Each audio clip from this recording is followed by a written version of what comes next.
Welcome back, everyone. We're diving into something pretty special today. We're going to tackle a recipe that, well, it brings together Italy and the Middle East. It's called Italian Shakshuka. And, well, it's amazing. We're talking a one-pan meal, perfect any time of day. Oh, and did I mention it's gluten-free, nut-free, and you can even make it dairy-free. And it clocks in at just 320 calories per serving. You can enjoy it without any guilt. Ugh. So get those aprons ready. We're going to break down this recipe step by step, just like we're cooking together. You know, it's really interesting how this dish kind of bridges two different culinary worlds. Shakshuka, like the traditional version, it comes from North Africa and the Middle East. It's basically eggs poached in this spicy tomato sauce. Yeah. But then you add these Italian elements like oregano, basil, a little Parmesan cheese, and it creates this whole new dimension of flavor. It's amazing. Let's talk about what we need to make this happen. Yeah, first up, we've got olive oil, onion, garlic, red bell pepper, and ground beef. Or, hey, ground turkey works great, too, if you want to keep things a little leaner. Now, don't skimp on the olive oil. It's got to be good quality. It adds so much flavor, and, it's packed with those healthy fats and antioxidants. Right. Then we have our seasonings, salt, pepper, red pepper flakes to give it a little kick. And, of course, the Italian essentials, dried oregano and basil, if you happen to have fresh basil on hand. Even better.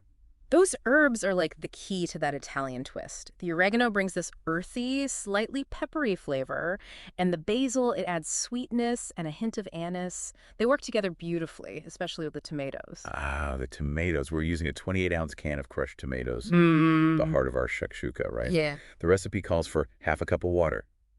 But here's a little pro tip. Try using chicken broth instead. It adds a deeper, richer flavor to the sauce. I like that. And of course, 4 large eggs. Those are the stars of the show. Absolutely. And we'll talk about some tricks for getting that perfect runny yolk a little later. Can't wait for that. All right, for the finishing touches, we have a little Parmesan cheese, optional, but oh so good. Some fresh parsley or basil to brighten things up. And of course, crusty bread. You got to have crusty bread to mop up every drop of that delicious sauce. It's all about the textures in this dish, You've got the creamy eggs, the rich sauce, and that crunchy bread. It's like a symphony in your mouth. But have you ever thought about how this fusion kind of reflects broader culinary trends? You're right. I've noticed more and more chefs blending flavors from all over the world. It's like this amazing cultural exchange, but it's happening on our plates. Exactly. It shows how curious we are about different flavors and how much we love to experiment in the kitchen. So are we ready to get cooking? Let's do it. We'll walk through each step, make sure your Italian shakshuka is a total knockout. What are you most curious about as we dive into the cooking process? I've always struggled with getting those perfect little wells for the eggs. Sometimes the yolks break, and it's just, heartbreaking. I've got some foolproof tips for you. We'll get to those in a bit. But first, let's start by sautéing those aromatics. Okay, let's get those aromatics going. You'll want your largest skillet, or a nice shallow pan if you have one, and heat up about 2 tablespoons of olive oil. Medium heat should do the trick. I love watching the olive oil warm up. It gets all shimmery, like the pan's waking up. Then, in goes the diced onion. Give it a few minutes to cook. You'll see it start to turn translucent as it cooks, and it releases all that natural sweetness. That's the base of our flavor right there. And that's when you know it's time for the garlic. Ah, garlic. It makes everything better, doesn't it? Yeah. 3 minced cloves should be perfect. Toss those in with the diced red bell pepper and keep cooking until the pepper softens up a bit. You don't want to burn the garlic, though. That can make it bitter. Yeah. Just cook it until it's fragrant. That's the sweet spot. The peppers will soften up and release their sweetness, too, which adds another layer of flavor. Oh yeah, you can already smell it, can't you? Uh, Amazing how quickly the aroma fills the kitchen. it really is a sensory experience. Speaking of delicious aromas, are you ready for the ground beef? I was born ready. Let's get that pound of ground beef into the pan. As it cooks, make sure to break it up into smaller pieces so it browns evenly. That browning is really important. That's where you get that caramelization, and it adds a whole other depth of flavor to the dish. You'll know it's ready when the beef is cooked through and it's nice and brown. Perfect. Once the beef is browned, time to season it up. We've got a teaspoon of salt, half a teaspoon of black pepper, a teaspoon of those crushed red pepper flakes for that little kick, and of course, a teaspoon each of our Italian stars, the dried oregano and basil. Give it a good stir to make sure everything's coated evenly. That spice blend is where the Italian fusion really comes to life. The red pepper flakes give it a nice, gentle heat that balances out those herbs perfectly. Now for the moment of truth, the sauce that brings it all together.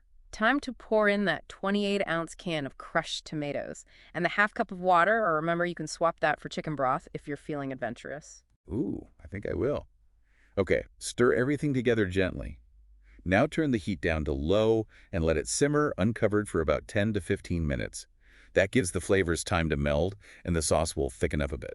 That simmering time is crucial. The tomatoes break down, the spices infuse the sauce. It all comes together in perfect harmony. It's like a culinary orchestra. hmm And now for the grand finale, those beautiful eggs.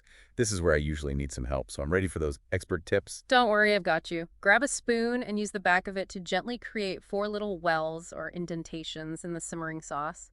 Just work slowly and carefully so you don't splash any hot sauce. Oh, I've definitely done that before. Hmm. This time I'm channeling my inner culinary Zen master. That's the spirit. Now crack an egg into each well and be super careful not to break the yolk. This is the part where I get nervous.